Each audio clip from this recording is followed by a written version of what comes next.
Hey guys, Malagant here. So I finally found a website where I can share my build, and that's going to be in the description down below. So you can certainly click that to see the entire build. And I'll go back to my old VODs as well and, edit their descriptions and put that link in there as well because, lots of people were asking about a build link and I didn't really have a place to share them to. At least I didn't really figure it out until now. But for the future, anytime, I'm I stream pretty much like every single day and all of the VODs are on YouTube. So if you would like to see like the updated versions of the character, please, go to the channel, check out like one of the recent videos, one of the recent stream VODs perhaps, and in the description you should be able to like reach to the updated version with like, upgraded itemization, perhaps a bit of like a different attributes, skills, etc. But if I make like a drastic change to the build, or if I find like a really game-changing item, or perhaps a different style of like ancestral tree, then I'll certainly like make an updated build guide as well. That's out of the way. This video could be tiny bit long, pardon me for that, but I'll try to like explain what the character is trying to do, and on top of that, like what you should be searching for on this character. Let's talk about how the character works, right? Every time I grappling hook my screen, it manages to hook everything that doesn't have 100% tenacity. So the ghosts already have 100% tenacity by themselves, so the ghosts are immune to this effect. The bosses are, and the warlords, they're immune to this as well, but they usually tend to spawn lots of small monsters next to them, so you can just hook the monsters. Therefore, you can get your METEOR proc. Now, this shoulder pad over here, the Earth Break, says grappling hooks ancestral strikes trigger an ancestral astral meteor. My bad. Instead, so this means that like every time we manage to ancestrally strike with our grappling hook, for every ancestral strike, we're going to get a single meteor, and then this goes ahead and interacts with the haphazard champions, ascension ability, right? And over there we have like multipliers for meteor, and then we have some like chance to cast another meteor if one of them manages to kill something, or if one meteor procs, another meteor procs perhaps. Sometimes there's stuff like you don't reset your luck, therefore there's another meteor now, kind of thing. It is very interesting. So like it just keeps on interacting, and this is not over yet. The other part is that like even though it says your grappling hooks ancestral strikes are triggering an astral meteor, the astral meteor is not an ancestral strike. This is the very interesting interaction here, and this is also why the build is extremely strong. So if you look into ancestral strikes over here, there's something called ancestral strike damage. I would have to imagine that like this is sort of important for you. If you look at this, like I have exactly the same base value between the critical strike damage and then the ancestral strike damage. Without going too much into it, the reason is because for an ancestral strike to go ahead and proc, you first need to crit. So an ancestral strike is indeed a crit, and then comes its damage, like the base value, and that base value is multiplied by this value over here. But this value is already your crit damage, and you can like scale it even further. So if you would like to have like a very strong ancestral strike, then you would need to stack ancestral strike damage. But in this build, you don't have to, because your meteors are not ancestral strikes. Even though it is proccing from the ancestral strike, you don't have to scale damage. They already are ridiculously strong. Look at this damage value over here. It scales from your skill damage, so your weapon and the raw damage multipliers are the important stuff for you. And then it has 3 million skill damage on the max end, the meteor right now, and that is without a crit. With crit damage as much as 300%, you're capable of seeing well above 10 million crits on your meteor. There's another thing that we are using in this build. It is this guy right over here. The ancestral strike chance is increased by 30%. It has a penalty. It has this GGG vision into it. Ancestral strikes now deal regular damage, but our Meteor is dodging this vision because it is not an Ancestral strike. So it is managing to proc it 30% more of the time, even though it doesn't get the penalty, and it is still capable of critting because it is a Meteor, it's a skill, it's not an Ancestral strike. It's very interesting. So this shoulder pad definitely makes you incredibly stronger. Now, after explaining all of this, let's jump into perhaps like Forge Wrath 10 and do like 1 or 2 waves just to like demonstrate how the character plays. So without grappling hook, this is my damage. If I just spin, right? And you will occasionally see meteors as well, even though they're not so reliable. Like, you cannot really depend on a meteor to come and, you know, clear a boss or clear a screen, because it's really not up to you. It's completely dependent on the luck mechanic, which is right behind my camera, right over there. It's 77 right now, so every time it reaches a threshold, which is like 0, 25, 75, and 100. Sorry, 75, 50, 25, and 0. I'm sorry, it's very early in the morning for me today. And I don't even think 0 is a threshold, by the way. I'm not sure. Maybe 100 is a threshold though, so it might be. So it's trying to like proc a meteor every single threshold, let's say. That's like pretty much what's going on, but it's not something that you can rely on. Certainly not. However, the shoulder pad makes it so that you can hook stuff and it will, you know, completely destroy the new pack that you know, gathered together. That's pretty much what is going on. So every time that you hook, if you have a couple of enemies on your screen, they will be pulled towards you, and some of these attacks are going to be ancestrally striking, and therefore for every single one of them there will be a meteor. And then comes the, you know, chance kind of like interactions where it says like if one meteor procs, another one can proc and stuff like that. Basically, you should look into Ascension a little bit. It says like interesting interactions there, certainly. I don't know if I can exit this place without opening the chest, so let's go ahead and like clear this wave, and then I'll open the chest and we go back to town.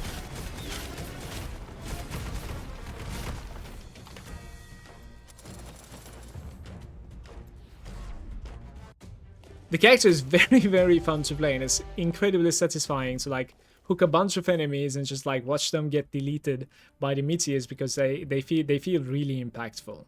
The stats that we are going to be going for, crit strike chance is very important, because as I said, for you to be able to ancestrally strike to begin with, you need to crit first. Like, the attack needs to be a crit, and then the game is checking if it's also going to be an ancestral strike or not. So it's like a back-to-back chance there.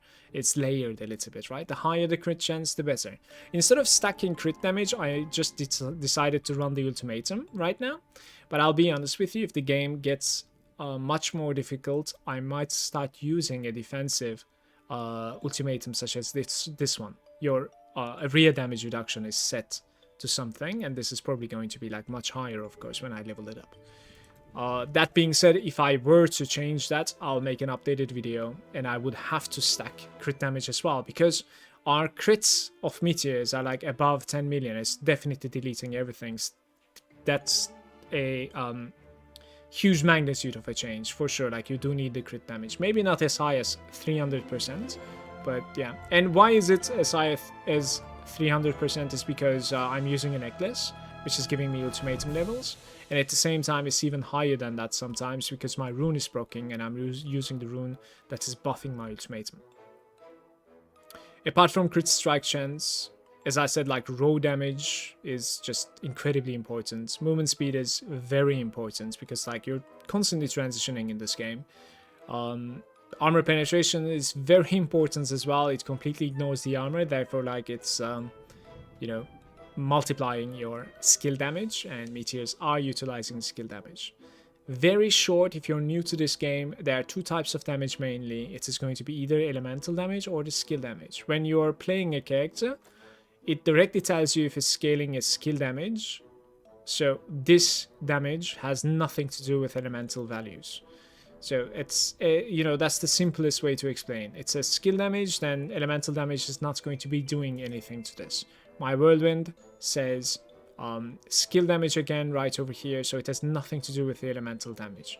However, if you find something like this, on the right side, Arcane Beam, so this is a modifier. It says Whirlwind has 10% chance to cast an Arcane Beam towards a direction, dealing elemental damage. You see this? So this number has nothing to do with skill damage now. It is just complete elemental multipliers and elemental flat values that I'm finding literally everywhere in the game. My gear, my ascensions, my attributes, everything.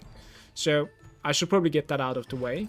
Most of the things that I am doing right now, and has been, is all about skill damage. Very soon, like incredibly soon, I might try some shenanigans with this Arcane Beam with the addition of some elemental damage, because there's infinite elemental damage scaling, almost.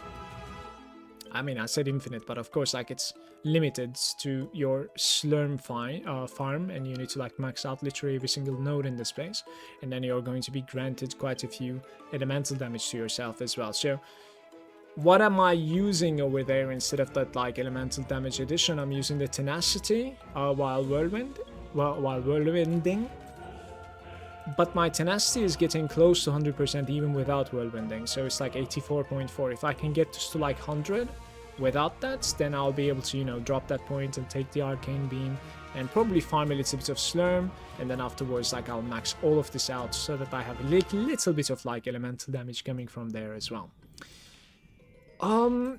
For the stats, again, you do need a little bit of like life on hit, in my opinion. Perhaps like tiny bit of life leech would help as well. A little bit of mana regeneration and stuff. I'm using a cloak right now. This is like a legendary. It says mana regeneration, and it also has like a multiplier. That's pretty much like how I keep up with my mana. But at the same time, there's a node over here that we are taking anyways, which I didn't even max out. Like, I'll max it out. It says your ancestral strikes have +0 mana on hits. And it says mana on hit is equal to 35% of your missing mana. So like as I continue going lower, I will be just gaining mana on hit thanks to this node. It's like an interesting node. I might even be able to like play without this cloak. I didn't really test it. But soon, I would imagine, like, if I find an upgrade, I will be testing it, for sure. When it comes to defenses, the game, it's, like, very interesting. So in the campaign, you can pretty much, I felt like you can do, like, as long as you fix your sustains with, like, life on hit, mana on hit, maybe a little bit of, like, extra life, you're okay.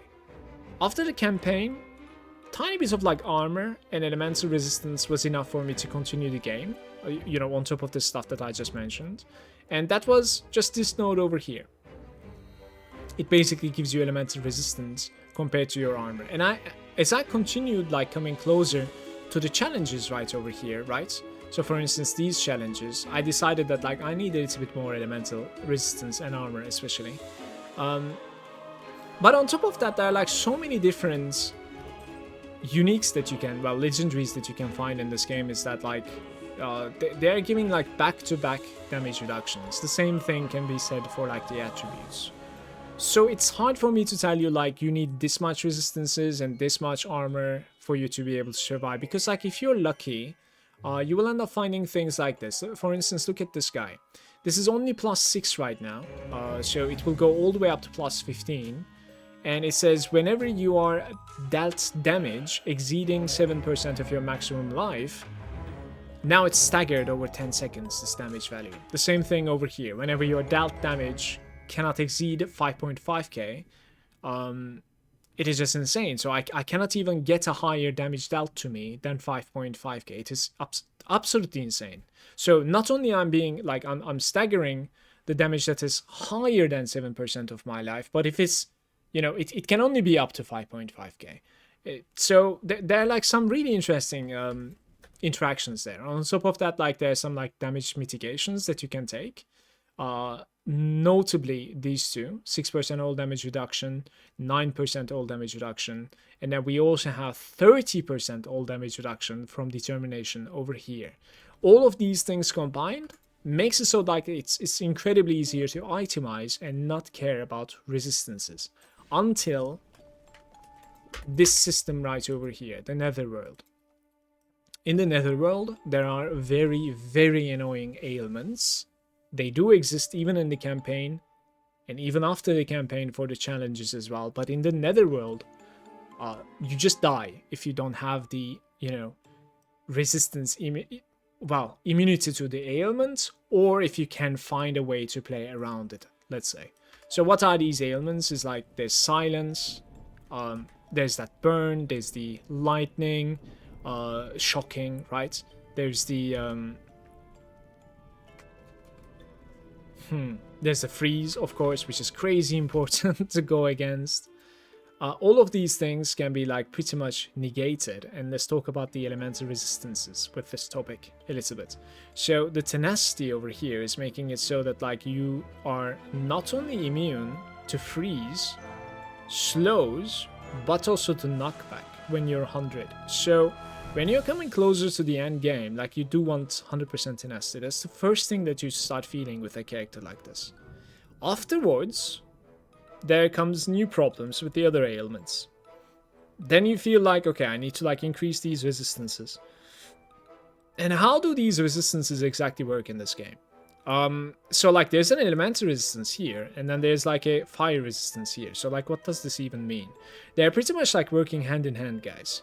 Alright, so this elemental resistance is like 27%, and you can like increase it so much higher. Like my elemental resistance is extremely low right now, but thanks to all the damage reduction that I just showed, like I'm managing to survive just fine. You could choose to go a lot higher on this, or you could choose to just go 100% fire resistance, then you'll be immune to fire, pretty much. So they're multiplicatively working together. If you get like 40% fire resistance and 40% elemental resistance, it will be like back-to-back mitigating the fire resistance that you're going to be taking. It seems that way. But there's an interesting also resistance mechanic that is going on within these things. So for instance, you can just completely resist a burn, I think. Or you can lower the duration that the burn is on you, I feel like. So it's a lot easier to deal with these ailments when you have higher values. There's a shadow curse, for instance, that's like completely blocking you from healing. There's no mana regenerating, no life regeneration, preventing any sort of like life or mana gain for the next 2.22 seconds. You seeing this? Let's try to get out some like shadow resistance. Do I have any like shadow resistance? Maybe we can even like read it. Yeah, I have, of course. I have the chest, I have the helm, right? So 44% is giving it 2.24 seconds of life and mana gain stoppage, right? If I take this out, it is 2.96 now, you see this? So it will be like 4 seconds when I'm 0 shadow resistance, and it just kills you. So you need to increase these values. And it is not so healthy on the screen right now. That is what I'm working on for the very late game right now. But I do have some ways around it, and that is what I will tell you now. It is this helm that I started using, even though it is level 55. When you roll it the best value on the legendary helm, right? It becomes 15% to all resistances, and then you start putting pluses to the helm, right? So it is like +3 now, so therefore it's 18%. At +15, it's going to be 30% all resistances, which is going to be pretty insane. On top of this, when I decide to like go against something like this, look, something like this over here, this guy is like completely lightning, so it's going to be lightning and shock, right? I open my ancestral tree over here. I write lightning here. Oops, that's a weird way of typing lightning here, and then maybe resistance as well. And then I go ahead and like take this thing, for instance. Like this is not, you know, usually how I play. I actually like take this out, so I put this over here instead. Now I'm moving even faster. That is like usually my setup, let's say. But if I'm about to like go against lightning at the moment, I kind of need to do this. So I end up like taking this instead of the movement speed. The same thing can be said for like fire resistance or shadow resistance. You know, I always like change that single node. If I'm very desperate and I cannot reach with this one, because like this one cannot go everywhere, well, this one can go everywhere. So like there is one node that I maxed out over here. This is for shadow and light. And then there is one more that I maxed out over here. I think that was for, yeah, fire and ice basically. But this one is an active ability. You need to like press it to have it active on you. So those are my defenses right now, and they are going to be going so much better in the upcoming days, and my goal is to like put them around 80% on all of them. Then I think the character is going to be pretty much immortal, I want to say, unless there is some new tricks the game has under its sleeve, because that's kind of how it's worked so far, I think, for the game. You know, campaign limits the amount of like danger for you, and you're capable of like just a face rolling, and then like later on it was these are edited on top, added on top, and then, you know, in the late game that I'm in right now, there's also the ailments that are like crazy deadly. You're either like frozen, silenced, or you're stopping the healing, etc. All of these things like you kind of need to like solve as you go. The legendaries that are on me, apart from like damage reduction, there's this ring, the Burning Comet. It says whenever a meteor lands, it also creates a fiery impact zone that lasts 14 seconds and applies a burn on the enemies. This is very, very underwhelming. I cannot stress this enough. I was so hyped to find something like this. So since like I'm just completely relying on meteors on my character, it's just not dealing any damage at all. It's ridiculous. The last time I checked, this was like 800 burning ticks. And I'm critting for like 15 million with my Meteor. The Primordial Weapon that we're using is the Big Fury. I think this is the best raw damage, skill damage, and it's also lucky. So what lucky means is that like it's gonna roll it twice and use the higher number from our skill damage. This is incredibly important for our Meteor, because our Meteor again has a very high hand and low end. So like the gap is too big, you know, it's 800k or 3 million. That's like a huge gap. So it will roll it twice, and it will use the one that is like closer to 3 million, obviously. So that's also why this weapon is very, very big, especially for the meteors. Finally, maybe final two things actually. So this one, I normally use this raw damage over here. It's very big. There's another like pretty high raw damage upgrade somewhere around here. I would have liked to have this, for instance. Like this is not only armor penetration but also raw damage and also armor and also life regeneration. Like I would have liked to have this, but I couldn't necessarily like figure out how to get it while also having the ancestral aberration. Obviously I don't think there's a way, unless the game is gonna give me like one more point later on. We'll see. Let's look into attributes really quick, guys. I would like you to understand that like attributes are not necessarily like cookie cutters. Okay, in this game you're constantly changing these things. Right now this is the best setup that I have on my character, but if you have like a slow moving character, it's completely fine to go with bravery for the longest time. Completely fine. But this is like very value right now. It gives me incredible defenses, which you might not even need for the difficulty that you're in right now. Or you might even need more defenses than I do, because you're maybe ahead of me. The same thing for savagery. Like I am taking the Reaper damage multiplier, which is pretty good. But, you know, secondary has a chance to ignore armor, like that's whatever. My secondary is only my whirlwind, and my meteors are not my secondary. There are a couple of like decent stuff later on, you know, like leeching to save your ass. There's like 10% crit damage, but my crit damage is already set. Like all this line is giving to me is pretty much like raw damage until the very end. I think there's some raw damage for missing life. This node right over here is very, very interesting, because like there are some stuff that you can like lock your health with an aura and play low life, and therefore gain so much more damage thanks to things like this. And there are more things like this in the ancestral tree as well. I'm taking some crit damage from that node, and then over here I had to build up to 30% mitigation, and then afterwards I wanted to take the shadow resistances as well, since my shadow resistance is pretty low. But as I said, like you could certainly do some bravery, some more savagery, some more fury. Like all of these things are pretty decent, and I have, you know, changed it a bunch while playing. Like, so there's no cookie cutter here. It's just that like this is how I am comfortable at this point, I think. So it wouldn't surprise me if I change this later on.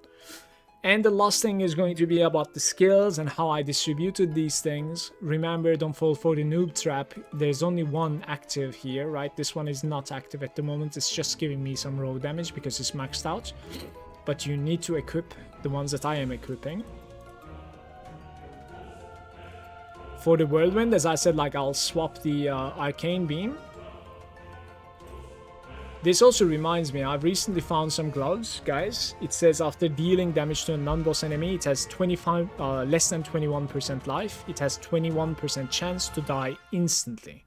And this is going to continue to increase up until 30%. So we will have 30% chance to cull a 30% or lower health enemy, which we're hitting with multiple hits. So most of the time I think we're going to be culling everything but a boss. And this connects to this node right over here. Read this one. You deal 50% decreased damage to enemies that have less than 25% life, and 45% increased damage to enemies that are more than 25%. You see where I'm going with this? So I'll be constantly with this. If I equip this, I'll be constantly gaining 45% damage all around. The only problem is becoming like versus bosses when they are below 25% life. That's like literally the only problem, and it should still be okay in my opinion. And what am I giving up?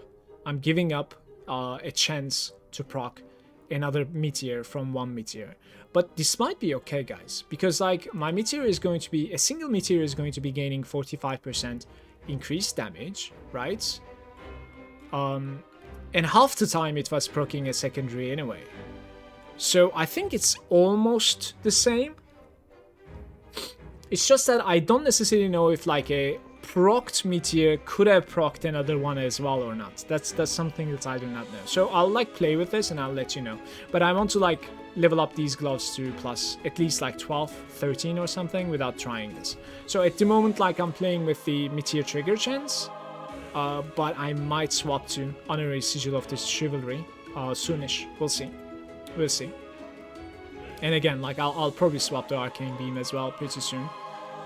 And finally, for the grappling hook versus dangerous enemies, guys, versus like a dangerous content, this is actually a defensive button as well. Even though it is dangerous for you to like stand still, you will most likely die. When you grappling hook enemies, for the amount of enemies that you manage to hit, you're gaining maximum life. So my life is like 50% higher than 15k actually all the time, as long as I keep on grappling hooking. It will give me 50% higher life for, 7 seconds. So I need to like just grappling hook every 7 seconds to keep that buff up. And it will also give me some defensive mitigation stuff over here, depending on like what type of enemy I am pulling or hooking, I think. So melee defense for melee enemies, projectile defense for projectile enemies, and then area for, I guess, for area like magic enemies, I suppose. I think that's going to be it from me for this video. It was a little bit maybe like all over the place, perhaps. I'm not necessarily sure. I'll need to watch it. But I hope it was useful to some. And at the very least, like I have a build link down below. That said, like if you have any questions at all, feel free to ask them in the comment section down below, and I'll do my best to like answer or give some thought to it. And in the future video, perhaps like I'm going to be covering your question as well. Let me know what you're doing with your characters, guys. What level are you? How is your journey going? Is your character working out? Are you even playing this build? Are you perhaps like considering to play this build? If you would like to have like any suggestions to me when it comes to like this build or how to improve it, I would be welcome to hear it out also. Thank you so much for watching. Hope you enjoyed the video and found it useful. Please leave a like. It really helps the channel, and that's very important for me. I really mean it. Remember to subscribe if you're new here, and we'll catch you next time on the next video. Take care. Peace out.